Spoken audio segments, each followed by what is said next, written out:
Welcome to Ocean Chicks Films.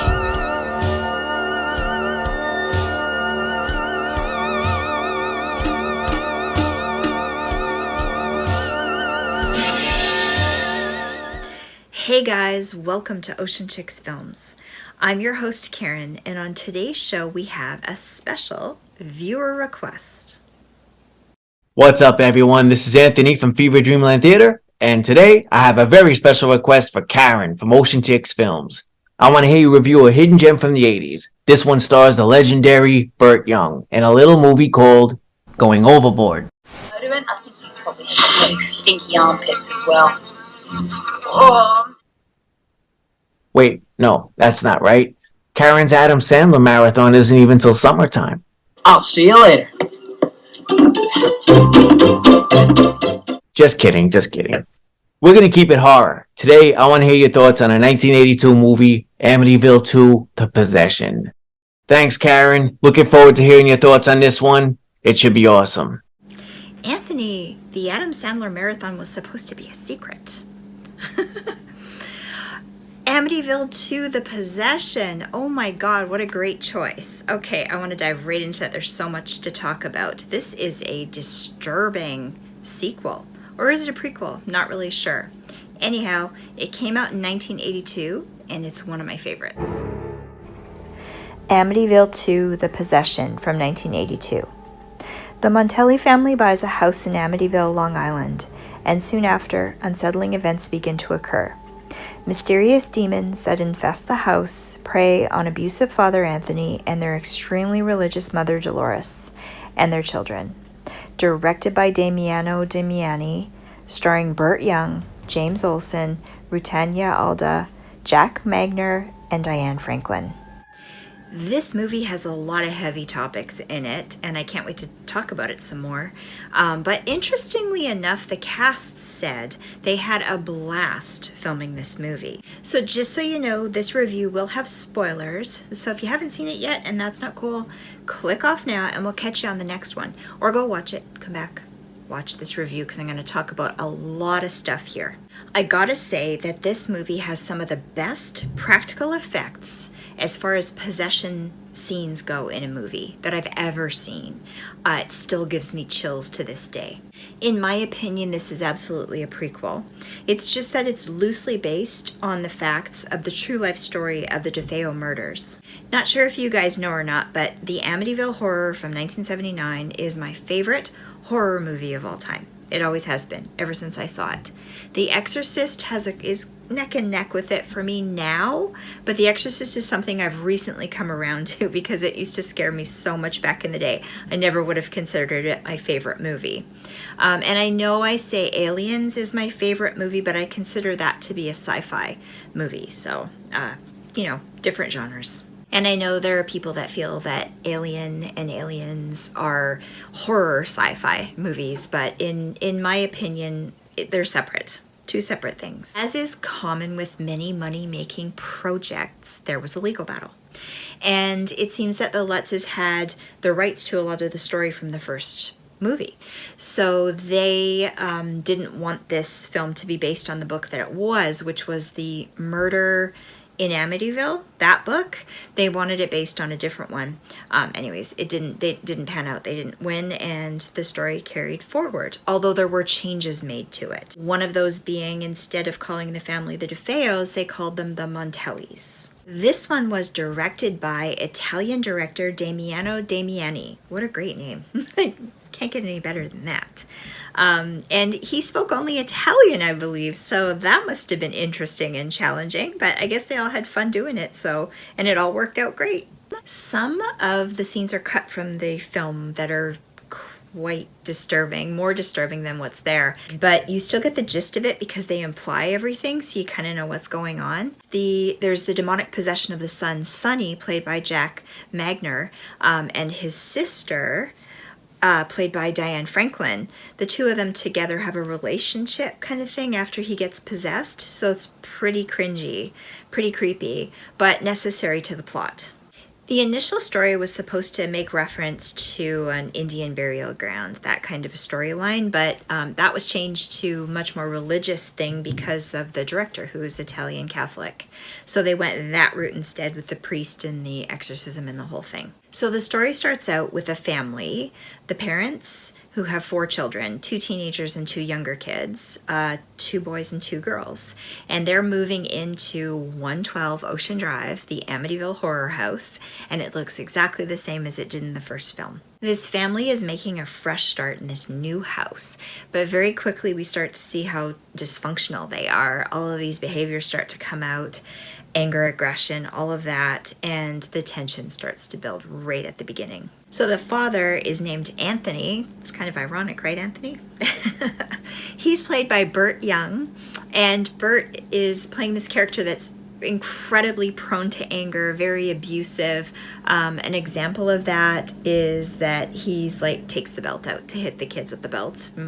The good old days, remember that? Jeez, I don't know how that would fly now, but that kind of thing. Very controlling, and that shows throughout the movie. And because of all that tension going on between them, they're kind of open, prone to an attack from the demonic. And Rutanya Alda, hope I'm saying her name right, is the character Dolores, and she's the wife and the mom in this scenario.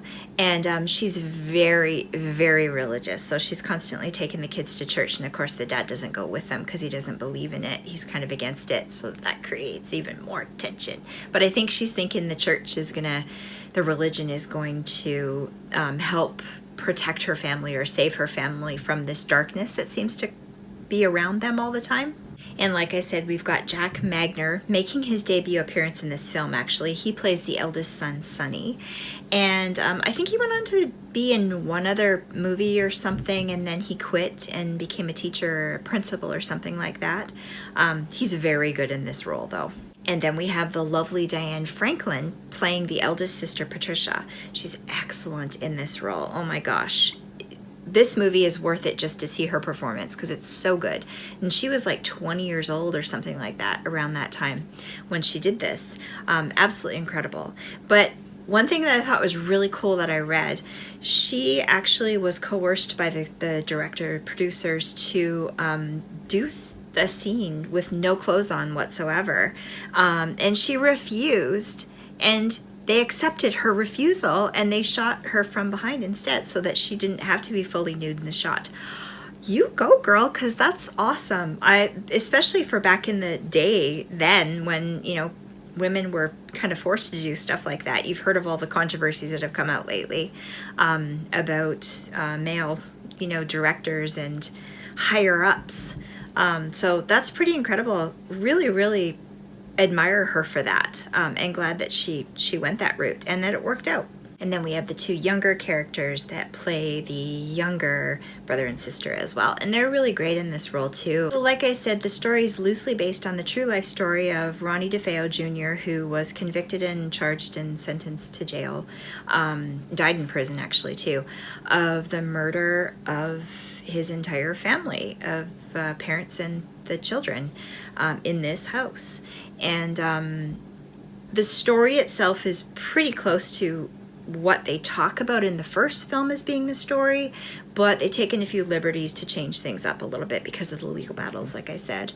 But the idea is that Ronnie was moved into the house, and because of the turmoil in the family, there was something bad in the house, something demonic, and he was overtaken by it, became possessed, and did all these murders and didn't remember anything. So that's the story of it. Whether it's true or not, we don't know. There's lots of controversy going on about it, but it's an interesting concept anyway. It made for a great first film, and I think this has done really well for this one as well.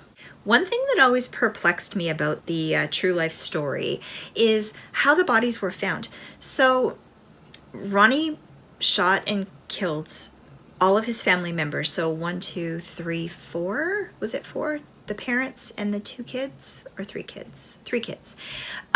Shot them all, and at point blank range on their beds, they're found face down with one leg up in the same position, each of them.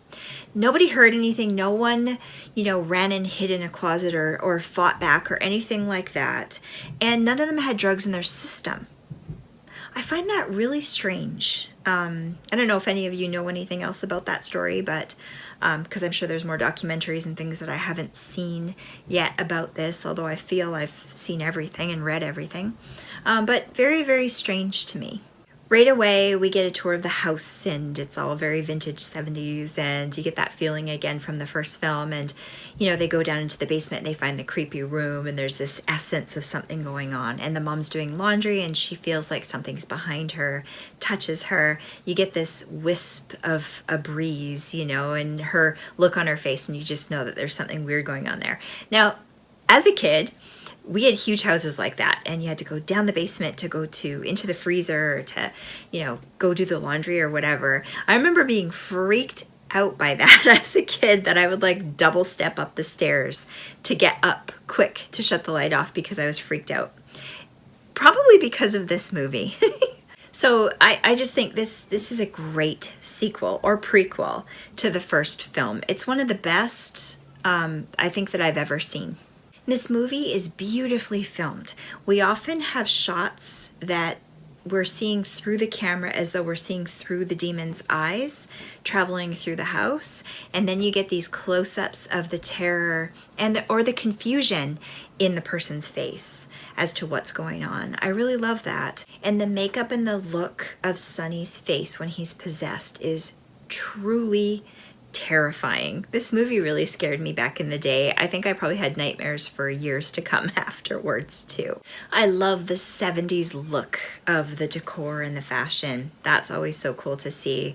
And it just has this creepy tone to it with the score and the way it's filmed and the way the ghosts or the demonic are like subtly there. You're not actually seeing things. I love that. And one thing that is iconic with this movie is that they used Walkmans back then, and the demon would talk through the headphones of the Walkman.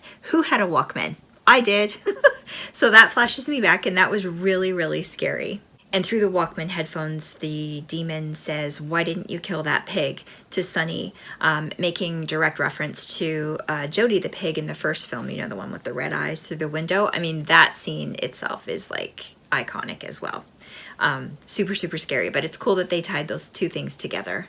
Now let's talk about the possession scenes. So incredible because they're accurate. A lot of possession films I get drawn out of, and I think people have issues with because of the way the person becomes possessed. It just happens. There's not enough of a build-up. There's nothing behind it to back it up.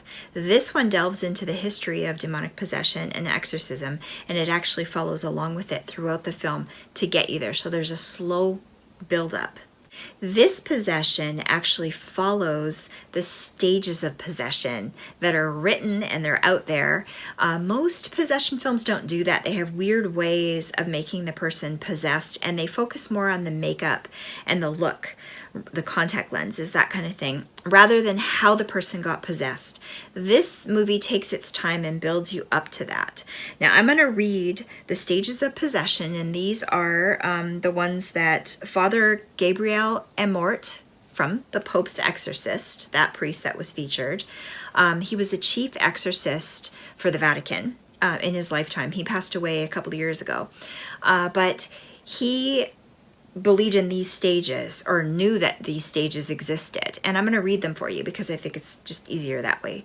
But this movie follows that, and I think that's what I love about this and what makes it so creepy and so scary. So the stages of possession are, number 1, infestation. And that would be the parts where the haunted house stuff that was happening. You know, the door blowing open, the cross being covered, wisps of wind going through, feeling like you're being touched, that kind of thing. The second is oppression. And that kind of stuff would be where the person is physically attacked, so scratches, getting knocked over, those kinds of things. The third stage is obsession, and that involves the person that's being attacked becoming obsessed with the demon, that they can't think of anything else, they can't sleep, they can't eat, they're just completely obsessed with the whole thing. And the fourth is the possession, where the demon completely takes over the person and they do things that they can't remember. They're not there. They're not aware of any of it, and they're completely out of control. That being said, a person still has free will, so they're making a choice, right? So they could still come out of it if they choose to go the opposite way. They could still reject the demon and be free of it. But anyhow, those are some pretty incredible theories. I've summarized them really, really, really vaguely, simply. But I love that concept and learning about that. And I love that this movie took the time to go through all of that. It does make it so much creepier, so much scarier. They're not glossing over it. And I think that if more modern possession films would take the time and do that, it would probably be more than just a zombie film, because a lot of possession movies are just like a zombie film, in my opinion. The person turns into this weird creature and goes and kills people, and there's not much more to it. So anyway, that's something that I really enjoyed about this. And that brings me to the actual possession scene when Sonny becomes possessed. So creepy. Oh my gosh. Family goes out. He's home by himself, doesn't want to go out. He's not feeling well. And it's dusk. It's starting to get dark in the house. He's all alone. It's a massive, huge 2-story house, right? The basement.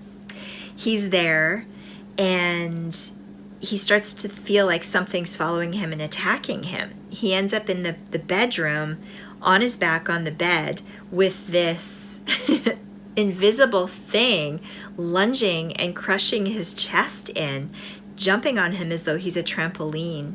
And then he becomes possessed fully, and we see that look on his face.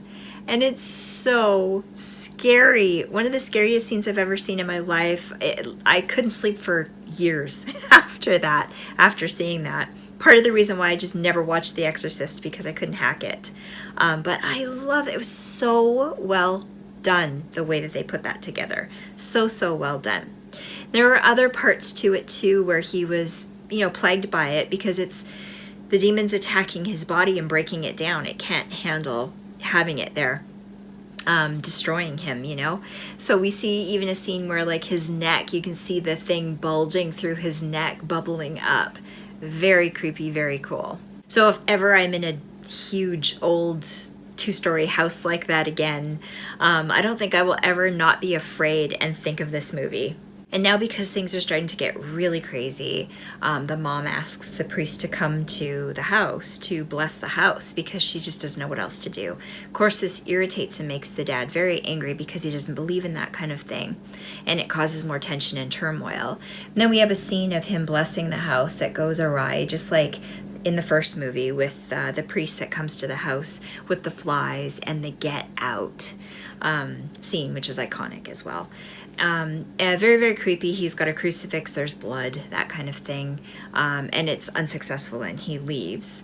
He starts to feel there's tension that he knows there's something bad going on there, just like in the first film. And he doesn't really want to deal with it. And as a result of that, he's kind of pushed away, which obviously the demon's trying to get rid of him, so that's what's really going on. Pushed away, and things go really bad, and the brother ends up killing the whole family, the same way as the real life story. And the priest feels terrible because he didn't go there to help, and he feels like maybe he could have saved things. So this story is very much this battle between good and evil. And the priest is actually really good too. He's played by the actor James Olson, and his name's Father Adamsky, I believe, and he's really good in this too. He wears this hat, and he comes in, he's very attractive, and he's very kind to the family and caring, so you really believe in him as well. I love how they show the demonic activity through everyone's buttons being pushed and the tension building. I love that they do that, because I feel like if there were something like that to happen in real life, that's what happens. And I think in life that a lot of times that's what happens. You focus on the negative and the negative stuff happening, and you get distracted, and you actually do yourself in because you're going down that path. And it's like in this film, if they only knew to get up and get out of this house and get away from it all and let go of all of these tensions and this anger and frustration going on with them, that everything could be better and could be lighter for them, and they wouldn't have this dark, negative, demonic energy attached to them anymore. It wouldn't get to them. Love that about this film. Really makes you think, and it seems much more true to life than some of the possession films that I've watched recently. Now, a good example of that in this film would be the brother and sister having this intimate relationship with each other, and the mom kind of catching a glimpse of that and not being sure that's what's going on, but kind of thinking that's what's going on, causing drama and tension and frustration and anger and upset within the mom too, just by seeing what's going on. It's just like the devil's just sitting around messing everybody up, getting in their heads, making them nuts. You know, love that. It's like he's wearing them down and tempting their free will so that they make these bad choices, and it's working. Rather than, you know, this supernatural CGI stuff that we see a lot of times nowadays. Like with I'm so tired of them showing the possessed person doing the spider crawl up the wall.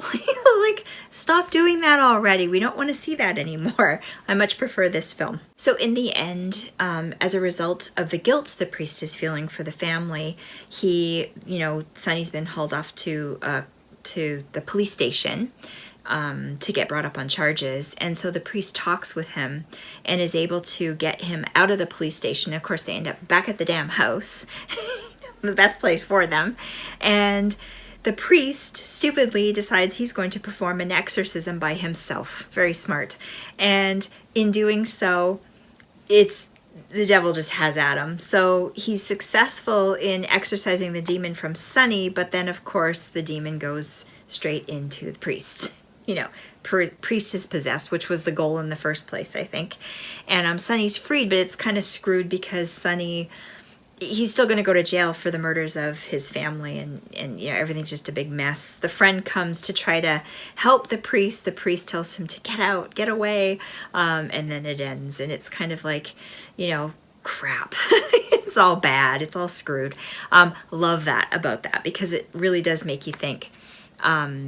Yeah, and so I loved this movie overall. Such a good film. And for my review, absolutely a hard 5 shark bites out of 5. You got to see it if you haven't seen it. It's a little difficult to find, but if you can, I own it on DVD, so I was able to watch it. I don't know if it's streaming anywhere, if you can rent it or anything like that, but if you can get your hands on a copy and you can watch it if you haven't seen it, please watch it, because it's so good. Give it a rewatch if you can, that kind of thing. I highly recommend it. So thank you, Anthony, for getting me to review this movie, because this was an awesome choice. Really was. I really enjoyed doing this one. And don't forget to go check out Anthony's YouTube channel, Fever Dreamland Theater. He is an expert on Twilight Zone and also 80s, 90s movies too. So go check out his channel. It's really, really cool. I'll have all of his socials and links in the description box below for you. And if you like this video, don't forget to give me a thumbs up, because it helps me out a lot, and subscribe to the channel for more viewer requests. So send them in to me, comment them down below. Tell me some of the horror movies that you'd like for me to review, and I'll see if I can get to them. And of course, more movie reviews, more watch parties on the weekends are coming up. We had a bit of a technical glitch this weekend with my laptop, so had to cancel the one from Saturday, but we'll be doing another one on this coming Saturday for sure. So stay tuned for that. More filming location videos, all that fun stuff. I just want to say thank you guys so much for watching. I hope you enjoyed this, and I love you all. We'll see you again on the next one. Bye, guys.